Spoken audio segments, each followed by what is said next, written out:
suis sœur Hélène Pinard. Je suis responsable dans le diocèse de Sherbrooke pour le système des cellules paroissiales d'évangélisation. Aujourd'hui, je vous présente une autre vidéo de notre session nationale qui a eu lieu en 2019. Aujourd'hui, donc, ce sera sur Marie, étoile de l'évangélisation. Et c'est M. André Baudry, qui est responsable pour l'école Saint-André dans le diocèse de Sherbrooke, qui fait cette présentation. Alors, je vous souhaite de goûter toutes ces qualités de Marie qu'il sait nous présenter avec beaucoup d'humour et beaucoup de sérieux aussi. Alors, je vous laisse avec André Baudry. Bonne écoute. Bonjour, mon nom c'est André Baudry. On m'a demandé de parler de Marie, en particulier Marie, étoile de l'évangélisation. Comme je suis responsable avec mon épouse Lola au niveau du diocèse de Sherbrooke pour l'école d'évangélisation, je ne pouvais pas refuser cette demande. Mais encore moins de refuser de parler de Marie. Parce que mon plus grand désir depuis que je connais l'école Saint-André, c'est de faire connaître et aimer Jésus. Je ne peux pas avoir mieux que Marie pour cette mission. Si je parle un peu de l'école Saint-André, il y a 21 sessions possibles à l'école, et plus même. Mais il y en a une qui s'appelle Marie. Cette session a 7 thèmes, dont une qui est intitulée Marie, étoile de l'évangélisation. Nous allons expérimenter les 6 caractéristiques de Marie, ou autrement dit, les 6 resplendissements de Marie comme étoile de l'évangélisation, mais aussi elle est modèle de l'évangélisateur. Chaque point que nous allons voir, il y a 2 parties. La première partie, c'est Marie selon l'Évangile. La deuxième partie, c'est comment l'appliquer dans notre propre vie d'évangélisateur. Comme vous connaissez un peu, pour ceux qui connaissent l'école Saint-André, on commence toujours par une question. Mis à part Marie et Jésus, quelle personne de notre monde considères-tu comme étoile? Puis dans quel firmament brille-t-il? Exemple, dans le domaine politique, historique, sportif, religieux ou autre. Et pourquoi brille-t-il? Ben moi, je vais vous en donner une. Il y a Wayne Gretzky, tout le monde connaît Wayne Gretzky. Son firmament, c'était le sport. Puis pourquoi? Parce qu'il a battu plein de records. Ainsi, bien, il obligeait les autres à être encore meilleurs, à se surpasser, à performer davantage. Aujourd'hui, nous justifierons pourquoi Marie est l'étoile de l'évangélisation. Nous verrons les 6 resplendissements de Marie comme étoile, mais nous savons que l'étoile est à la nuit comme le soleil est au jour. Sans Marie, Jésus ne pouvait naître. Donc, la nuit précède toujours le jour. Là, j'ai l'image de Marie. On voit que Marie est enceinte. On voit à travers son corps, on voit Marie. Puis l'Esprit Saint fait de chaque baptisé la maîtrise où le Verbe continue de se faire chair en chacun de nous.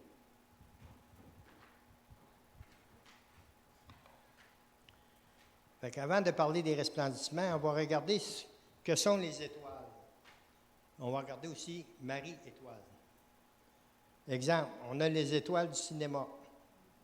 Si une personne est considérée étoile du cinéma, c'est qu'elle joue un rôle principal dans une œuvre. Moi, je connais Jerry Lewis ou encore Louis de Funès. Ils sont décédés, mais ils sont encore là. Et pour d'autres étoiles, une étoile aînée, on dit Lady Gaga. Mais il y a aussi Céline Dion. Il y a aussi eu Elvis Presley, etc. Mais Marie est une étoile. Elle a un rôle irremplaçable dans l'œuvre du salut. Elle résume la vocation d'Israël, être porteuse du Messie. Elle est miroir de l'Église. Il y a aussi l'étoile du sport. Pour être une étoile du sport, ça prend un héros qui triomphe ou qui fait triompher son équipe. On a vu, les Blues de Saint-Louis ont gagné la Coupe Stanley. Ça faisait des années-lumière qu'ils n'avaient pas gagné. Parmi eux, il y avait 2 Québécois. un Sherbrookois, puis un Montmagnitois, qui ont aidé à la victoire. Grâce à la participation de Marie, son oui, dans le plan du salut, nous avons reçu Jésus. Et en Jésus, on a reçu la victoire du péché et la mort, sur le péché et sur la mort. Rappelez-vous l'expérience pour ceux qui ont vécu la vie nouvelle, pour ceux qui l'ont vécu réellement. Étoile du ciel, c'est l'étoile qui guide les matelots, donc elle sert de guide. Marie, elle guide, elle est un exemple vivant pour chaque évangélisateur. Si on se rappelle les mages de l'Évangile en Matthieu 2, 1, 11, ils ont vu l'étoile du Messie en Orient, mais ils l'ont perdue à Jérusalem. Ils ont eu recours aux Écritures pour s'orienter. Donc, étoile et Écriture se complètent. Un ne va pas sans l'autre. L'étoile apparaît de nouveau et les guide jusqu'à Bethléem. Ils en éprouvent une grande joie, je dirais même encore plus, une très grande joie. En Matthieu 2, 9, indique que l'astre vint s'arrêter au-dessus de l'enfant. Mais ensuite, l'astre disparaît. Car le verset 11 affirme que l'enfant était avec sa mère. S'il était avec sa mère, c'est comme si Marie devient l'étoile. Les mages offrent leur cadeau au Messie. Là, je vous lance un défi. Pensez-y, on va laisser une minute ou deux pour réfléchir. Si tu étais un des mages, que lui offrirais-tu à Jésus? Les réponses doivent être concrètes et directes. Exemple, Jésus, je t'offre tout ce que je suis puis tout ce que j'ai pour te faire connaître et aimer.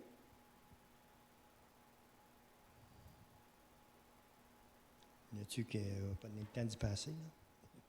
Il confierait tous les enfants abandonnés par leurs parents.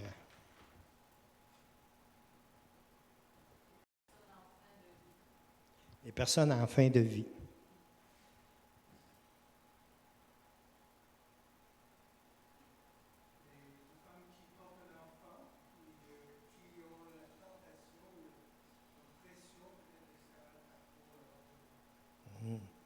Quelqu'un qui porte un enfant et qui pense à l'avortement.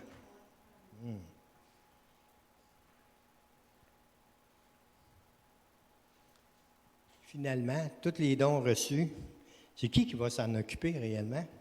Ce n'est pas le nouveau-né, hein? C'est Marie qui va s'en occuper. Hein?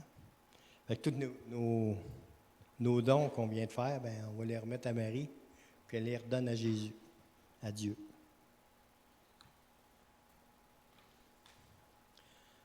On va voir les 6 caractéristiques de Marie comme étoile. Autrement dit, les 6 resplendissements de Marie comme étoile. Le premier resplendissement, elle sait écouter. Marie écoute la parole de Dieu et la voix des frères. Premièrement, Marie a écouté, médité et assimilé la parole qu'elle a ensuite répétée dans le Magnificat. La parole se fait chair dans son sein virginal, en Jean 1, 14. Elle sait garder dans son cœur tout ce que Jésus fait et dit. Elle écoute la voix d'Élisabeth qui a besoin d'elle. Elle écoute aussi l'angoisse des époux qui n'ont plus de vin. Aussi, elle sait écouter la voix de l'histoire et les signes des temps dans le Magnificat. Avant de parler de Dieu, l'évangélisateur a écouté Dieu. Si on parle de nous, là, on doit d'abord, avant de parler de Dieu, écouter Dieu et être sensible aux besoins des autres. Sans ça, c'est pas mal dur d'être évangélisateur. Il y a le deuxième resplendissement. Elle croit Dieu et a confiance en ses frères. Croit et fait confiance.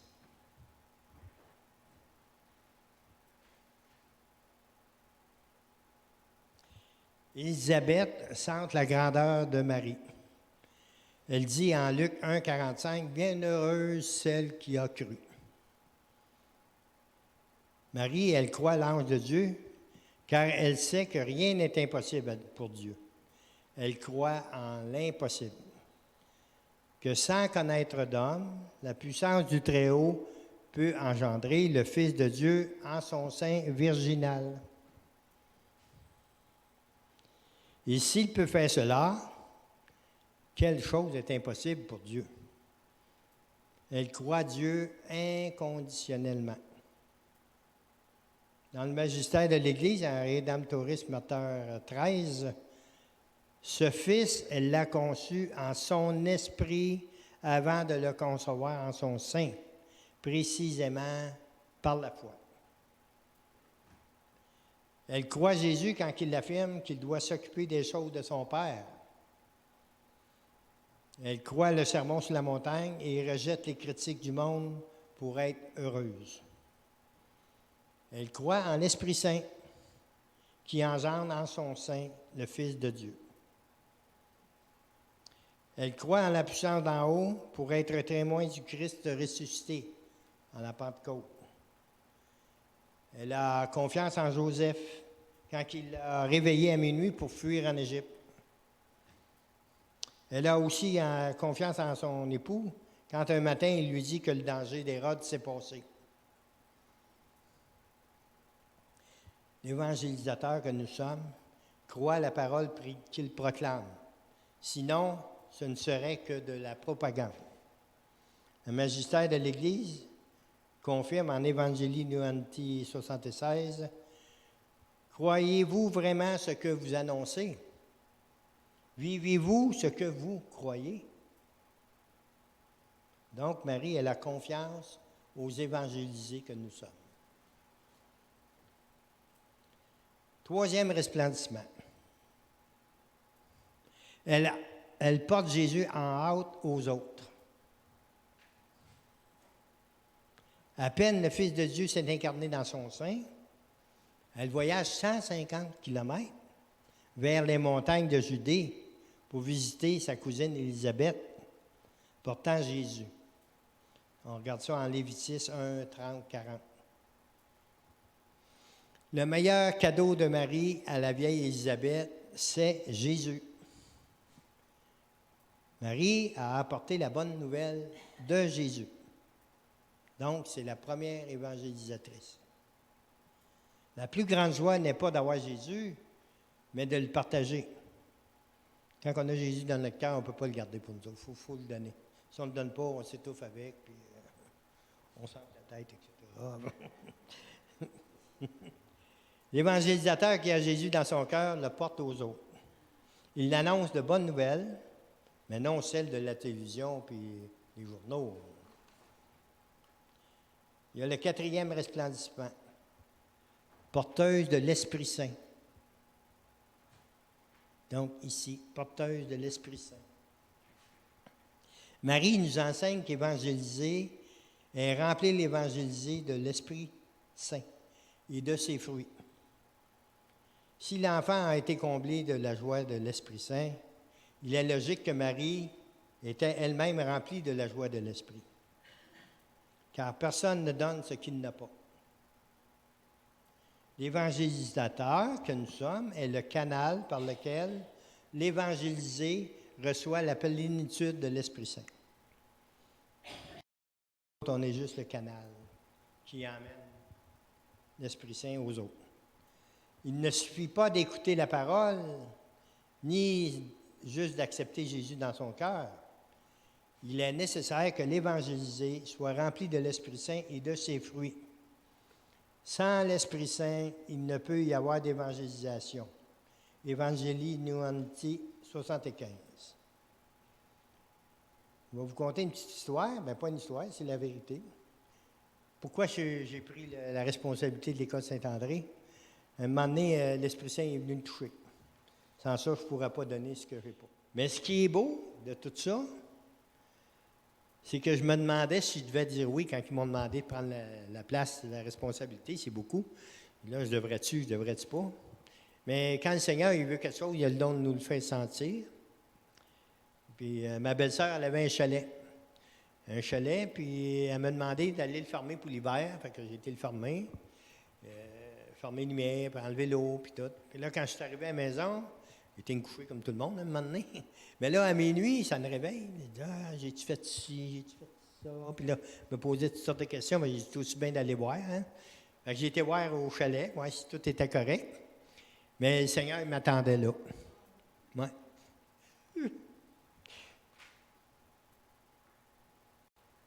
Quand j'ai sorti de là, il y avait des étoiles partout. C'était illuminé dans le ciel comme ça se peut pas, comme j'avais jamais vu.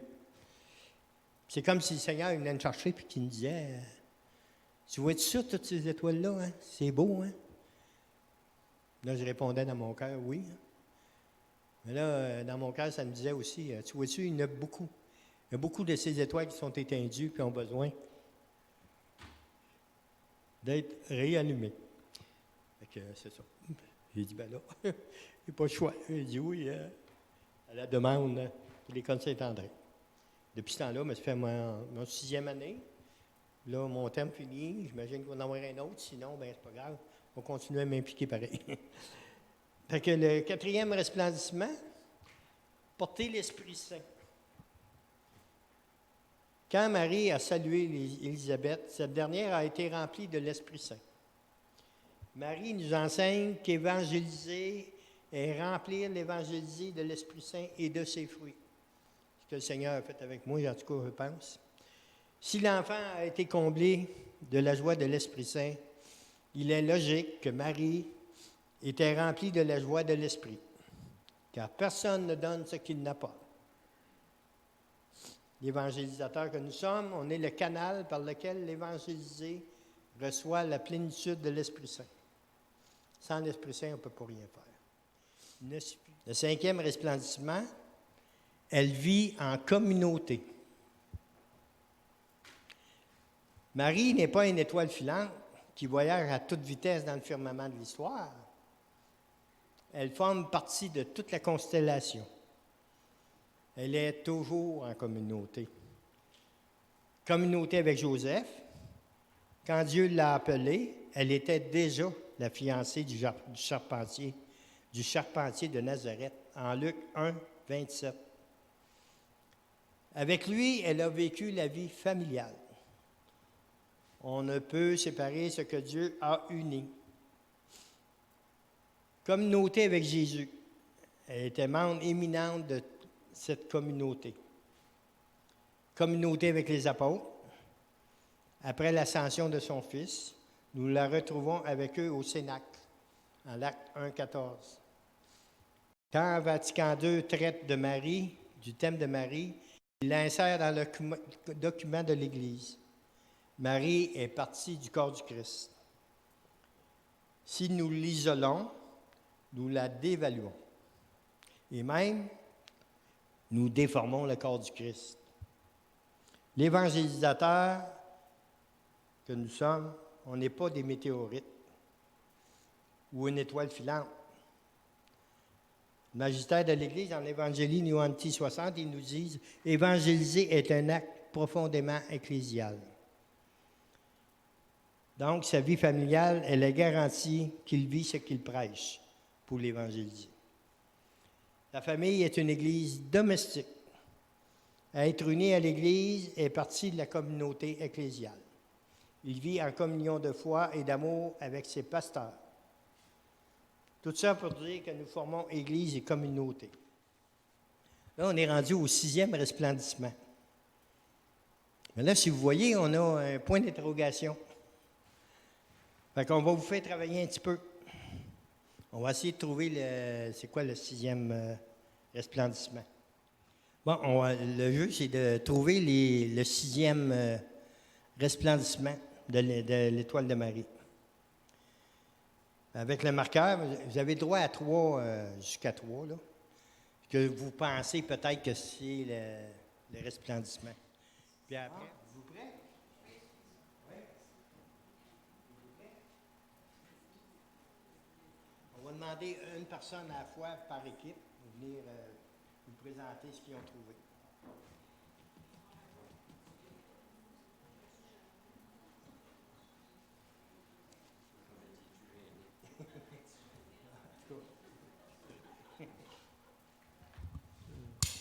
Je ris parce que ma femme a dit: es-tu gêné? Ça fait partie du cheminement des cellules. Hein? Je regarde des gens ici là, qui avaient fait les cellules. Ben, vous étiez gênés, hein? Comme moi, j'étais gêné. Puis comme André était gêné. Hein? Bon, ben là, on est moins gênés. C'est peut-être grâce à la Vierge Marie qui nous a aidés. Parce que nous autres, ce qu'on a trouvé, c'est qu'elle est une intercession, une médiatrice. Elle fait de l'intercession. C'est ça. Bon. Elle est médiatrice sur le cœur de Dieu, elle intercède. On a dit aussi qu'elle était la servante du Seigneur dans l'humilité. Dans l'humilité. Moi, j'ai mon gros péché d'orgueil, ben, je le demande à toutes les fois. L'humilité de Marie. Elle veille sur nous pour nous conduire à Jésus. C'est elle qui va nous conduire à Jésus. Quand on demande par Marie de conduire quelqu'un à Jésus, elle va s'en occuper. Ça, on peut être sûr de ça. Comme mère, elle s'occupe de tout ce qui concerne ses enfants dans les moindres détails. Elle va nous donner même plus que ce qu'on va lui demander, dans les moindres détails. Puis, la dévotion à Marie qui défait les nœuds, ben, elle va défaire les nœuds. Elle va ouvrir les portes en nous indiquant la porte qui est Jésus. Ce soir, on va faire le tour, hein? On va regarder ce que les autres ont trouvé. Voilà.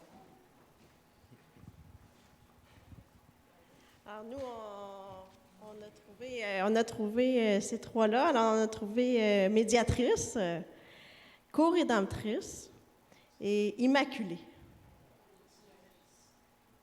Oui, médiatrice, c'est le premier, oui. Bien, c'est ça. Donc, ce qui est dit là est dit dans d'autres mots. Immaculé.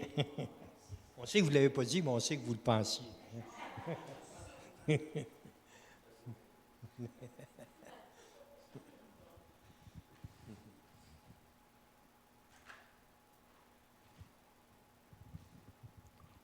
Nous autres, on a dit que Marie, elle a supporté les apôtres.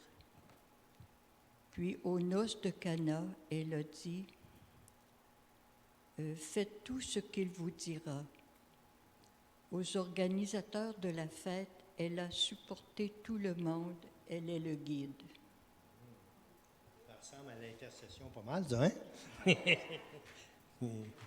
C'est bon, on n'a pas de cas, c'est correct.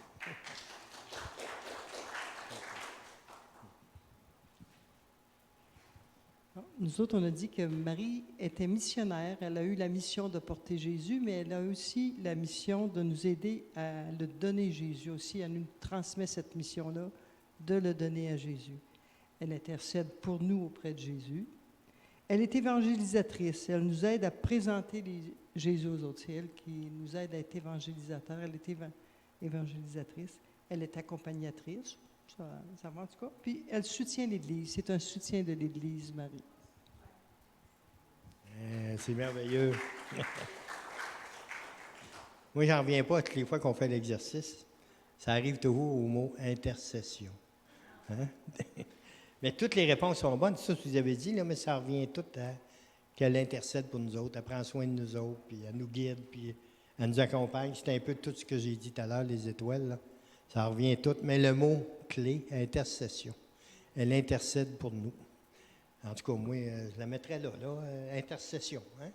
Toutes les réponses qu'on a vues, là, nous conduisent, comment je dirais ça, si on regarde les idées qu'on a eues, ces caractéristiques sont vraiment bibliques, car nous devons construire notre foi sur le roc de la parole de Dieu et non pas sur le sable mouvant d'une croyance, des traditions ou bien des dévotions. Si notre foi n'est pas soutenue par la parole de Dieu, elle est comme une maison construite sur le sable. Donc, comme conclusion, Marie est une étoile avec ses 6 resplendissements. Là, on peut toutes les nommer. Elle sait écouter, elle croit et fait confiance, elle donne Jésus, elle porte l'Esprit Saint, vie et communauté. Marie est l'étoile. Mais Marie est l'étoile, mais elle n'est pas le soleil. Non, elle n'est pas le soleil. Le soleil de justice est Jésus, le seul qui a sa propre lumière. Donc, Jésus est lumière. Marie, elle ne prend jamais la place de Jésus. Elle n'est pas lumière, elle est le reflet de la lumière de Jésus. Marie participe de cette lumière qui lui vient de Dieu. Si Marie brille avec ses resplendissements, c'est parce qu'elle porte en son sein la lumière née de la lumière. Marie est l'étoile, mais Jésus est le soleil, si vous voulez répéter. Marie est l'étoile, mais Jésus est le soleil. Si Marie brille comme une lumière qui vient de Dieu, comment sera la lumière née de la lumière? Je pourrais rajouter pour finir une prière. Esprit Saint, fais de chaque baptisé la matrice où le Verbe continue de se faire chair en chacun de nous. Marie, prie pour moi. Toi, tu sais ce qu'il faut dire. Marie, apprends-moi comment suivre Jésus. Tu connais mes limites, Marie. Oui, Marie, et mes peurs aussi. Je voudrais tout donner à Dieu. Fais-le pour moi, maman.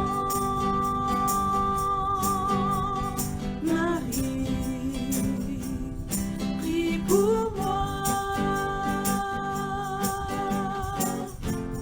Toi, tu sais ce qu'il faut dire. Marie, apprends-moi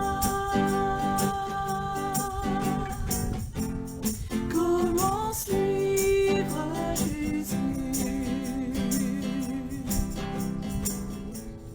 Tu sais ce que je vis, Marie. Oui, Marie, ce qui est dans mon cœur.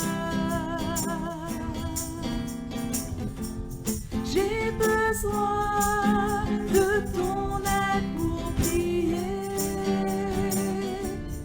Prie avec moi, maman.